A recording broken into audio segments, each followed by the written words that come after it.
Hello YouTube friends and followers, here's the W163 ML500 ML320. So the new brake controller, ABS controller is in here now. I had a lot of trouble replacing these lines, getting these lines back in. This line here was problematic. I may have cross-threaded it, I don't know. I probably wasted a few pints of brake fluid trying to debug leaks in this thing. So now I've cleaned off all the brake fluid from the top of this thing and I'm looking for leaks. I probably did cross-thread this thing, have to pull it back out. Otherwise it may be okay. I had a loose connection here last night. So I'm kind of watching this one here. And yeah, you can see a little shimmer there where there might be some brake fluid coming out. Hopefully not. Okay, thanks for watching. Have a great day.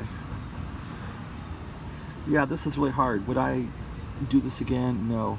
If my ABS light was on, I probably would leave it on. This was a really hard job and not for the faint of heart, because the whole downside is you can just lose your brakes. My brakes right now are very spongy and mushy because they need bled. This is just not a fun thing to do. Thanks for watching.